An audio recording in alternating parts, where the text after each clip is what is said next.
Hello friends, welcome to உண்மையும் பொய்மையும். நம்ம சேனலில் வர எல்லா வீடியோக்களும் தொடர்ந்து பார்க்க தயவுசெய்து நம்ம சேனலை சப்ஸ்கிரைப் பண்ணி பெல் பட்டனை ப்ரெஸ் பண்ணிக்கங்க. இப்போ தேர்தல் நடந்து கொண்டிருந்தாலும் திமுக பொதுவாக ஒரு ஆளுங்கட்சி தான் என்ன பண்ணோம், தன்னோட தவறுகள் என்னங்கிறத எதிர்கட்சிகள் தொடர்ந்து சுட்டி காமிச்சுக்கிட்டே இருப்பாங்க. அதை ஜஸ்டிஃபை பண்ண வேண்டிய விதமாக, அதாவது மக்களுக்கு முன்னால் அப்படி நடக்கலை, நான் நல்லதான் பண்ணேன்னு ஒரு சூழ்நிலையில் என்றைக்குமே ஆளுங்கட்சி இருக்கும். ஆனால் இந்த தேர்தல் ஒரு வித்தியாசமாக இருக்குது. எல்லா குறைகளும் குற்றச்சாட்டுகளும் இப்ப எதிர்கட்சியா இருக்க அதிமுக மேலையும் பிஜேபி மேலையும் போடப்படுது. திமுக ஃப்ரண்ட் ஃபுட்ல போய் விளையாண்டுட்டு இருக்குன்னு நம்ம சொல்ல முடியும். ஏன்னா இன்றைக்கு இருக்க சூழ்நிலைகள்ல மத்தியில் இருக்கிற பாஜக அரசு செய்யும் குளறுபடிகளும் குள்ளநரித்தனங்கள்னாலும் இன்றைக்கு திமுகவால ஒரு அட்வான்டேஜ்ல இருந்து தான் இருக்குதுன்னு நம்ம சொல்ல முடியும். அந்த ஒரு சூழ்நிலைகளை அப்படி ஆக்கி அதை கிரியேட் பண்ணி கொடுத்தது யாருன்னா பிஜேபி. இப்ப ஸ்டாலின் அவர்களை பத்தி நம்ம யோசிச்சோம்னா, ஸ்டாலின் அவர்கள் இப்ப எல்லாம் பேசுறது தன்னோட கொள்கையை பிரச்சாரம் பேசுறாரு. அதோட ஒரு அருமையான ஒரு ஆங்கிள் முன்னாடி சொல்லிக்கிட்டு தான், அவளை பெருசா அது பேசல. இந்த எலெக்ஷன்ங்கிறது டெல்லிக்கும் தமிழ்நாட்டுக்குமான எலெக்ஷன் சொல்லிக்கிட்டு இருந்தாரு. இந்த சமயத்துல பாருங்க, பாஜகவோட அந்த குள்ளநரித்தனமான அந்த புத்தியை பாருங்க. இது ஒரு அரசியல் கட்சி இருக்கக்கூடாது. ஏன்னா நீங்க உங்க கட்சிக்குள்ள நீங்க எக்காரணம் செத்து நாசமா போங்க, அது வேற விஷயம். சீரழிஞ்சு நாசமா போங்க, அது வேற விஷயம். அதாவது நீங்க நாட்டை ஆளும் போது ஜனநாயக முறைப்படி ஆள வேண்டும். ஒரு சட்டம் கொண்டு வரீங்க, அப்ப எப்ப கொண்டு வரணும்? எலெக்ஷன் இல்லாத பீரியட்ல ஒரு 6 மாசம் மக்களோட உட்கார்ந்து மக்கள்கிட்ட ஒப்பீனியன் கேட்டு முக்கியமான சட்டம் கொண்டு வர்றீங்க. அப்ப மாநில அரசாங்கங்களோட ஒப்பீனியன் கேட்டு எல்லாம் கேட்டு பண்ணணும். ஆனா நாளைக்கு பாராளுமன்ற கூட்டத்தொடர் கூட்டுறாங்க. எதுக்கு? தொகுதி சீரமைப்புக்கு. தொகுதி சீரமைப்பு முதல்ல என்ன சொல்றாங்க, எல்லா தொகுதிக்கும் 50% கூட்டுவோம்னாங்க. அதுலயே நான் உங்களுக்கு பேசியிருக்கிறேன், எப்படி நமக்கு மற்ற மாநிலங்களுக்குமான சீட்டு வித்தியாசம் வரும், அந்த எண்ணிக்கை எவ்வளவு வித்தியாசப்படும் உங்களுக்கு சொல்லியிருக்கேன். இப்ப புதுசா என்ன சொல்றாங்கன்னா, இன்னும் மோசமான ஒரு விஷயம். 2021 நம்ம சென்சஸ் எடுக்கல.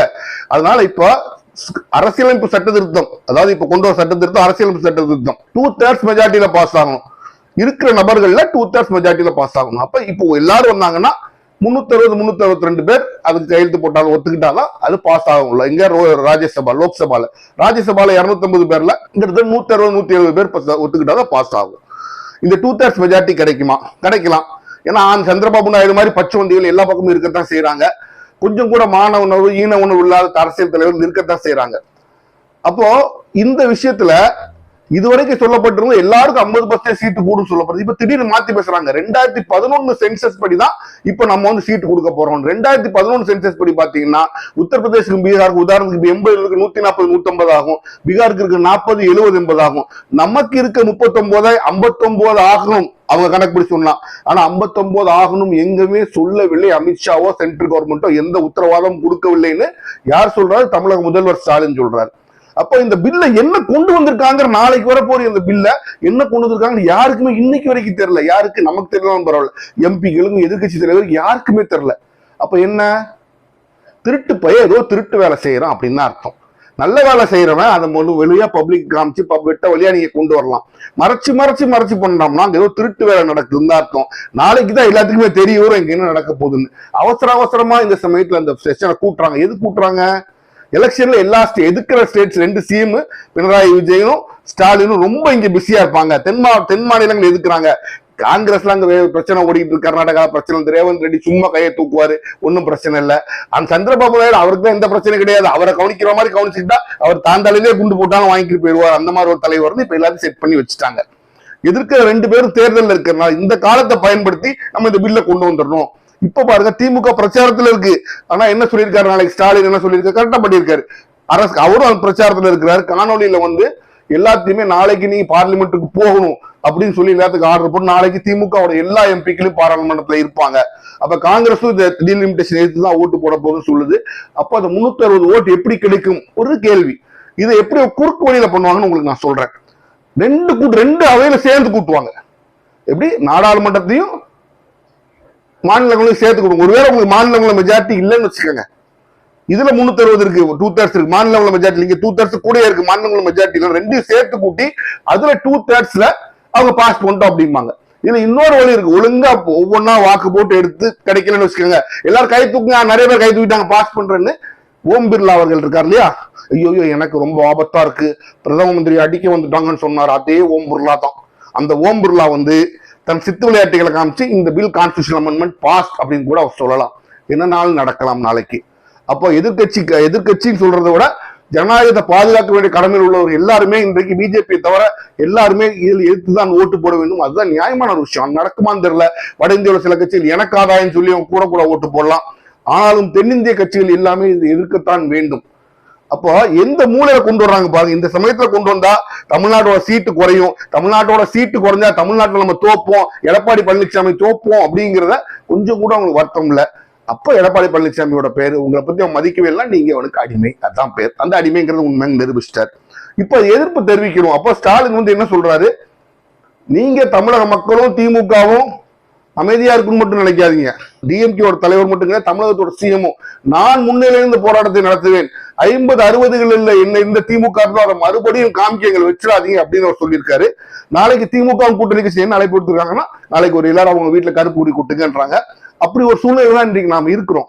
ஜனநாயகத்துக்கு கருப்பு கொடி என்னைக்கோ கட்டியாச்சு, பாட கட்ட வேண்டிய சூழ்நிலை தான் இன்னைக்கு நம்ம உண்மையா இருக்கிறோம். ஒரு நிதர்சனமான உண்மை. ஜனநாயகத்தை குழி தோண்டி புதைச்சிட வேண்டிய சூழ்நிலை தான் இருக்கும். இந்த சூழ்நிலையிலையும் சந்திரபாபு நாயுடு போன்றவர்கள் கொஞ்சம் முதுகெலும்போட செயல்படலைன்னா வரலாற்றில் துரோகியாகத்தான் எழுதப்படுவார்கள் அவரை போன்றவர்கள். ஏன்னா அவர் மாநிலம் பாதிக்குது, தமிழ்நாட்டுக்குள்ளதான் ஆந்திராவும் பாதிக்குது. அப்ப கூட அவர் அதை விட்டு தன்னோட ஆதாயங்களை விட்டு மக்களுக்காகவும் ஜனநாயகத்துக்காகவும் அவர் குரல் கொடுக்கலன்னா காட் சேவ் ஆந்திரா.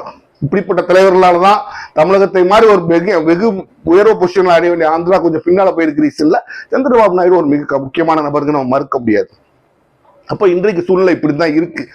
இது தவிர இந்த டீலிமிட்டேஷனை பத்தி சீமான்ட்ட கேட்கறாங்க. எனக்கு அந்த முட்டாள்தனமா பேசுவார் சார், பேசுற முட்டாள்தனமா இருக்கு. டீலிமிட்டேஷன் பத்தி பேச என்ன நினைக்கிறீங்க? நீங்க மட்டும் இதுக்கு மேலே தொகுதி சீரமைக்கலையா? மயிலாடுதுறை தூக்கி காரைக்குடில போட்டீங்க, காரைக்குடில தூக்கி இதை போட்டீங்க, அதை போட்டீங்க. அறிவோட பேசணும். மூளைங்கிறது ஒரு அரசியல் திறன் கொஞ்சமாச்சு இருக்கணும். வெயில நின்று மூளை உருகி காதோடி வெளியில வந்துடக்கூடாது. அவன் என்ன கேட்கறான், இதுவரைக்கும் தொகுதி தீரமைப்புல தமிழ்நாட்டுல 39 சீட்டுக்கு 39 தான் மாறலாம், 234 சீட்டு மாறலாம். இந்த தொகுதியிலிருந்து கொஞ்சம் எடுத்து அங்க போடலாம், அதை ஒத்து இங்க போடலாம். சீட் எண்ணிக்கை மாறவில்லை, சீட் எண்ணிக்கை மாற போற அதை குறிச்சு சொல்லியான்னு உன்ட்ட மைக்க நீட்டினா வேற என்னலாம உழைட்டு போற. மைக்க பார்த்தா வாய்க்கு வந்தது என்னெல்லாமோ உளர்றது வர உங்களுக்கு பழக்கமா போச்சு. அதை தயவு செய்து மாத்துங்க. அப்புறம் அடுத்து கேட்கறேன், என்ன ப்ரொடெஸ்ட் பண்றான், நீங்க தான் மாநில அரசு பணம் தர மாட்டேங்குன்னு சொல்றீங்க, அப்ப நீங்க என்ன போராட்டம் நடத்துறீங்க? கொஞ்சம் யோசிக்கணும். சிஎம் ரோட்ல வந்து 24 மணி நேரம் உட்கார்ந்து இருக்க முடியாது சீமான் சார். உங்களை மாதிரி கிடையாது அவரு. நீங்க நாளைக்கு சிஎம் ஆயினா 24 மணி நேரம் ரோட்ல உட்காந்து ஸ்டேட்டும் ரோட்லயே போயிடும், தெருவோட போயிடும். உங்க பட்சத்தில் சொல்லணும்னா உங்க மாநிலம் நல்லா இருந்தா நீங்க வேலை பார்க்கணும், நீங்க ப்ரொடெஸ்ட் பண்ண முடியாது. ஆளுங்கட்சியும் மினிஸ்டர்களும் எம்எல்ஏக்களும் எல்லாரும் வேலை பார்த்தா ப்ரொடெஸ்ட் சாதாரண மனுஷன் தான் பண்ண முடியும். நீங்க அப்பெல்லாம் ப்ரொடெஸ்ட் பண்ணாம என்ன லெட்டர் எழுதி போட்டு ஒண்ணு தரமாட்டேன்னு சொல்றீங்க. எலெக்ஷன்ல வந்து அப்படிதான் பேச முடியும், அப்போ கேட்கதான் முடியும். என்ன செய்ய சொல்றீங்க? சட்டை பிடிச்சி கேட்க சொல்றீங்க சென்ட்ரல் கவர்மெண்ட்ல போய். அப்படி பண்ண முடியாது, அது உங்களுக்கு தெரியாது. அது தெரிஞ்சிருந்தா நீங்க ஒரு முதிர்ச்சியா ஆசீர்வாதம் இருந்தா உங்களுக்கு தெரியாது. உங்களுக்கு அந்த அளவுக்கு எல்லாரும் பெரிய சிந்தனை, ஒரு மண்ணு சிந்தனையாளர் நீங்க கிடையாது. பாதி விஷயங்கள் தெரியாம எனக்கு என்ன தெரியும், மாசேத்தும் என்ன சொன்னார், சேகுவாரா என்ன சொன்னார், வருஷா சொல்றீங்க. அவங்க எல்லாம் சொன்னாங்க, அவங்க எல்லாம் என்ன செஞ்சாங்க? எவனும் டெமோக்ரஸியில வாழல, புரியுதுங்களா? ஜனநாயகத்தோட சொன்னாலும் அதை சொல்லி பேசுங்க. மாசேத்தும் சொன்னார், சேகுவாரா சொன்னார், எங்க அண்ணன் சொன்னார், தம்பி சொன்னார், வரிசையா சொல்றீங்க. யாரும் ஜனநாயகத்துல வாழல. ஜனநாயகத்துல எப்படி உங்க நடைமுறைக்குள்ள பேச முடியுங்கிறத பேசுறதா இங்க ஜனநாயகத்துல தலைவரா இருக்க முடியும். இல்ல காட்டுக்குள்ள போய் வீரப்ப மாதிரி காட்டுக்குள்ள வாழுங்க. அப்ப நீங்க அங்க நீங்க வாய் பேசுறது கேட்டு நீங்க இஷ்டத்துக்கு போகலாம். இப்ப இதுல எல்லாம் பாவம் தான் எந்த தப்புமே பண்ணாம நடுவுல வரிசையா பவுன்சர்ல மாட்டி முழிக்கிறாரு எடப்பாடி பழனிசாமி. யோசிச்சு பாருங்க. அவரு பிரச்சாரத்தை அழகா ஒரு ஆங்கிள் கொண்டு போயிட்டு இருக்காரு, ஒவ்வொரு குறையா சொல்லி சொல்லி சொல்லி கொண்டு போறாரு. இப்ப திடீர்னு இந்த தொகுதி சீரமைப்பு அது கூட பரவாயில்ல, அது ஒரு பவுன்சர்னா அதோட பெரிய பவுன்சர். ஊக்கத்தொகை கொடுக்க கூடாது மத்திய நிதியமைச்சருக்கு அந்த லெட்டரை ஸ்டாலின் காமிச்சிட்டார். இப்ப இதுக்கு எப்படி ஒரு பதில் சொல்ல போறாரு? இதுல அவர் தப்பா? அவர் சகவாச தோஷம் அப்படிம்பாங்க தமிழ்ல, சகவாச தோஷம். இது உங்களுக்கு இந்த தோஷம் நீங்க யார் கூட வச்சிருக்கீங்களோ அவனாலதான். ஒருத்தரும் அந்த கூட்டணி வச்சு உருப்பிட்டதான் கிடையாது, வரலாறு கிடையாது. உங்க கட்சி தலைவரே சொல்லுவாங்களே, உன் கூட சேர்ந்தோம்னா தமிழ்நாட்டுல உருப்பிட முடியாதுன்னு ஜெயலலிதா மேயர் சொன்னது. அவங்களோட ஸ்டேட்மெண்ட் எவ்வளவு காலில் வந்து கதறி பார்த்தாங்க. ஆனா உங்களோட கூட்டு கழட்டி விட்டு போடா அப்படின்ட்டாங்க. ஏன்னா அதுதான் உண்மை. அந்த சகவாச தோசை இப்ப உங்களுக்கு பிடிச்சிருக்கு. அவன் பண்ண அத்தனை தப்புக்கு இப்ப நீங்க தான் எப்படி சொல்லுவீங்க? எப்படி சொல்ல போறீங்க சொல்லுங்க? தமிழ்நாட்டோட சீட்டு நாளைக்கு குறைஞ்சதுன்னா இந்த காரணத்துக்காக தான் தமிழ்நாட்டோட சீட்டை குறைச்சாலும் ஜஸ்டிஃபை பண்ணுவீங்களா? நீங்க பேசாம போயிட்டா பூனை கண்ணை மூடிட்டா உலகம் இருட்டிருமா? கிடையாது. நீங்க கண்ணை மூட்டினா உலகத்துக்கு விஷயம் தெரியாது. அதான் சுத்தி சுத்தி 100 பேர் பேசிக்கிட்டு இருக்காங்க இன்னைக்கு. நீங்க அதுக்கு பதில் சொல்லித்தான் ஆகணும். பதில் சொல்லாம நீங்க நான் மறைத்து விட்டேன் மக்கள் மறந்துடுவாங்க எப்படி மறப்பாங்க? தமிழ்நாட்டோட ஒரு சீட்டு குறைஞ்சாலும் அதற்கு பதில் சொல்ல வேண்டிய கடமை எடப்பாடி பழனிசாமிக்கு தான் இருக்கு. நீங்க தான் ஒரு கூட்டு மடியில உட்கார சுத்துறீங்க.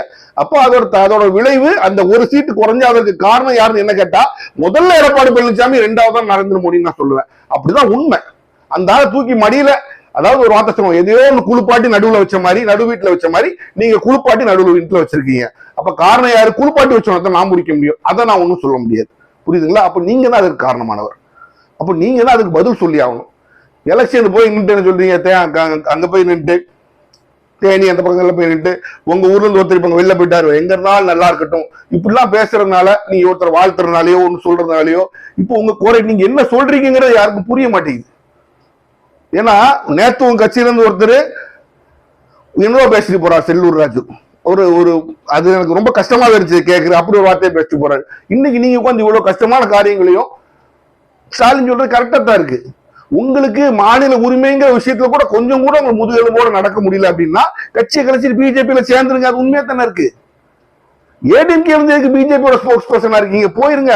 இதெல்லாம் முடியாதியா, எலெக்ஷன் வரைக்கும் இதை பேசாத உங்களால சொல்ல முடியல. வந்துட்ட நீங்க சொன்னா அவன் கேட்க மாட்டேங்கிறான், உண்மை தானே. நீங்க டெல்லியில் அடிமை தானே அர்த்தம், டெல்லி பின்னால வாழாடிட்டே போறவர் அடிமை என்ன அர்த்தம், அப்படிதான் எடுத்துக்க முடியும். நீங்க இப்ப என்ன சொல்றீங்க, அட்லீஸ்ட் இவ்வளவு பிரச்சனை இருக்கு, எலெக்ஷன் வரைக்கும் வாயை மூடிட்டு உட்காரு, ஒண்ணுமே நடக்கக்கூடாது. நீ எல்லாம் ஜூன் மாதம் நம்ம ஆட்சி எல்லாம் எடுத்துக்கணும், நம்ம ஆட்சி ஜெயிச்சு ஆட்சி பிடிச்சோம்னா, ஆட்சி பிடிச்சதுக்கு அப்புறம் நம்ம ஜூன் மாதம் நீ பாஸ் பண்ணிக்கோ சொல்லலாம். எல்லாத்தையும் சீட்டை மட்டும் வாங்கிட்டு ஒண்ணுமே நீங்க பேசுறத அவர் கேட்கலைன்னா அப்புறம் என்ன கூட்டணி, என்ன மரியாதை உங்களுக்கு? இவ்வளவு சீட்டு தான் தருவாங்க, வந்தாவான் ஸ்டாலின் வந்தாரு இல்லையா காங்கிரஸ், அப்ப ஒரு கட்சிக்குள்ள மரியாதை. உங்களால என்ன செய்ய முடியுது? நீங்க இருந்தும் உங்களுக்கு பாதிப்பு தெரிஞ்சு ஒரு ஆட்டை கொண்டு வரனா அவர் கிடக்கும் அப்படிங்கிற மாதிரிதான் அர்த்தம். பிஜேபி கணக்குப்படி யூ டோன்ட் எக்ஸிஸ்ட், நீங்கள் இன்னும் இருக்கவே இல்லை, நீங்க பார்வைக்கு ஒரு நபரே கிடையாது அப்படிங்கிற மாதிரி உங்களை ஆக்கிட்டான். நீங்களும் அதுக்கு தலையை குனிஞ்சு போய்கிட்டே இருக்கீங்க. இவர் ஆச்சரியம் பாருங்க, எல்லா கட்சிகளும் தமிழ்நாட்டில் இருக்கிறாங்க, ஒருத்தர் விடாம. சீமானராஜ் குறைப்பாரு, அப்புறம் என்ன கேட்டா எதுக்கிறம்பாரு, அப்புறம் ஆதரிக்கிறம்பாரு, எதையாச்சும் ஒரு வித்தியாசமா சொல்லி உளறி கொட்டிட்டு போகணும். மைக்கை பார்த்து அவர் சும்மா இருக்க முடியாது, சரியான பதில் சொல்ல முடியாது. விஜய் கூட எதுக்குறாரு, எதுக்குற விஷயம் எதிர்த்தான் ஆகணும். இந்த டீலிமிட்டேஷன் தப்பு, இந்த டீலிமிட்டேஷன்ல பாருங்க நம்ம சீட்டு கொடுத்து தமிழகத்தோட இன்ட்ரெஸ்ட் பாதிக்கப்படும்னு அவருக்கு என்ன சொல்லி கொடுக்கப்பட்டதோ அறிக்கையை விட்டு போயிட்டாரு. இப்ப நீங்க யோசிச்சு பார்க்க வேண்டிய விஷயம்னா, மாநில உரிமைகள் அப்படிங்கிறது ஏதோ இல்லாத ஒண்ணு இந்த மாநிலமும் கேட்கல. நம்ம அரசியலமைப்பு சட்டப்படியே மாநிலத்துக்குன்னு ஒரு உரிமை இருக்கு, மத்திக்குன்னு ஒரு உரிமை இருக்கு. நீங்க மாநிலத்துக்கு உரிமை எல்லாத்தையும் பறிச்சுட்டாங்க. ஒண்ணு எல்லா மாநில உரிமைகளையும் பறிச்சு எல்லா விஷயம் எதெல்லாம் மாநிலத்துக்குள்ள ஃபீல்டு அதெல்லாம் இவனும் சட்டம் போட்டு இவன் உள்ள வந்துடுறான். அப்போ மாநிலத்துக்கு என்ன உரிமை இருக்கு? கொஞ்சம் கொஞ்சமா பறி போகும்போது சீட்டும் பறி போச்சு, மாநிலத்துக்கு என்ன இருக்கு? யோசிச்சு பாருங்க, இவ்வளவு ஒரு கேவலமான சூழ்நிலையில் நம்ம வாழ்ந்து கொண்டிருக்கின்றோம். அரசியலை பாட்டு இது இன்றைக்கு பிஜேபி நாளை காங்கிரஸ் பண்ணுச்சு, காங்கிரஸோட கூட்டணி யாருன்னா அவன் அதோட பலன் அனுபவிக்கணும்.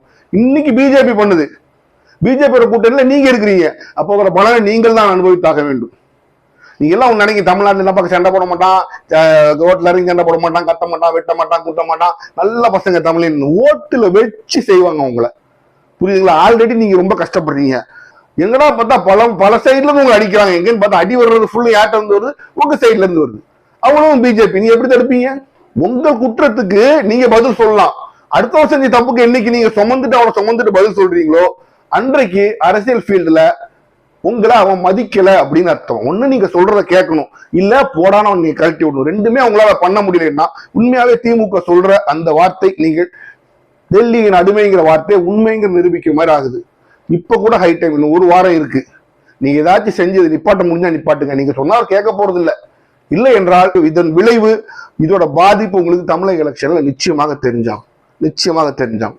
சசிகலா அம்மையார் பாருங்க, அவங்க விவசாயத்தை இருப்பாங்க, அழகா பிரச்சாரம் பண்ணி ஒவ்வொரு ஊரா போய் தான் என்ன செஞ்சோம், ஜெயலலிதா அம்மையார் காலத்துல எப்படி இருந்துச்சு, நாங்க என்னெல்லாம் செஞ்சோம், அவங்க அமைதியா பிரச்சாரம் பண்ணிட்டு போறாங்க. எனக்கு என்ன மிகப்பெரிய ஆச்சரியம்னா, அவங்ககிட்ட இருந்து பிரச்சாரம் பண்றத கத்துக்கங்க.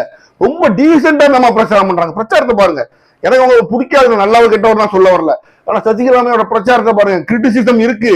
எல்லா கட்சியும் டிஎம்கேவும் குறை சொல்றாங்க, ஏடிஎம்கே உங்க துரோக கட்சின்னு சொல்றாங்க. ஆனா அந்த பிரச்சாரத்துல பாருங்க, தனிப்பட்ட தனி மனித தாக்குதல் கூட கொள்கையை தாக்குறாங்க. இவன் அப்படி பண்ணிட்டாரு, இவன் சரியில்லை, நான் கடலூருக்கு வந்தேன், கடலூர் நாங்க செஞ்சதை விட இப்ப மோசமா இருக்கு இப்படின்னு இன்ஃப்ராஸ்ட்ரக்சரையும் அந்தந்த இடத்துல உள்ள விஷயங்களையும் தான் பேசுறாங்க. கொஞ்சம் நீங்க அந்த மாற்றம் தானே வந்தீங்க, அந்த அம்மா காலில் விழுந்து தானே வந்தீங்க, கொஞ்சமாச்சும் அந்த அம்மாவை பார்த்து பண்ணுங்க. இப்ப இந்த சூழ்நிலையில எடப்பாடி பழனிசாமியால் தன்னால ஒன்னும் செய்ய முடியாது தெரிஞ்சு போச்சு. ஆனா அதே சமயத்துல திமுக ஃப்ரண்ட் ஃபுட்ல போய் ஆடுது. இது திமுகவோ அதிமுகவோ யாராவோ இருக்கட்டும், நம்ம மாநிலத்தின் உரிமை சம்பந்தப்பட்ட விஷயம். தமிழகத்துக்கு ஒரு சீட்டு நாளைக்கு மற்றவங்களுக்கு கூடுறதோட ஒரு சீட் குறைஞ்சாலும் அதை நாம் பொறுத்து கொண்டிருப்போம் என்றால் மானமற்ற மக்களாக நம்ம போயிருவோம். சிதம்பரம் பாருங்க, அழகா அது டிஸ்கஷன் கொடுத்து சன் டிவில அந்த ப்ரோக்ராம் பாருங்க, கிடைச்சா பாருங்க, அழகா அதை புட்டு வைக்கிறாரு. ஏன்னா நமக்கு என்ன நடக்குதுங்க தெரிய மாட்டேங்குது. யார்ட்டின் டிராஃப்ட் பில் கூட கையில கிடையாது, இருந்தா தான் 4 பேர் பேசுவாங்க. என்ன நடக்குதுன்னு யாருக்குன்னு தெரியாம திருட்டுத்தனமாக புறவாசல் வழியா வழக்கம் போல விஷயத்தை கொண்டு வருது பாஜக. நாளைக்கு என்ன நடக்குதுன்னு பார்ப்போம். நாளைக்கு இந்திய வரலாற்றில், குறிப்பாக தமிழக வரலாற்றில் மிக மிக முக்கியமான ஒரு நாள். இந்த நாள் எப்படி முடிய போகுதுங்கிறத வச்சுதான் வரலாற்றில் எப்படி எழுதப்படும் நமக்கு தெரியும். அதனால நாளை பொறுத்திருந்து பார்ப்போம். நம்ம எல்லாத்தோட உள்ள கிடைக்க என்னன்னா, என்னோட ஆசை இல்லை, நம்ம தமிழகத்துல எல்லாரோட ஆசையும் தமிழகத்தோட நலனும் உரிமையும் ஒரு இம்மி அளவு கூட பாதிக்க கூடாது. அப்படி மீறி நடந்தால் அது தவறு தவறு தவறு. மீண்டும் சந்திப்போம்.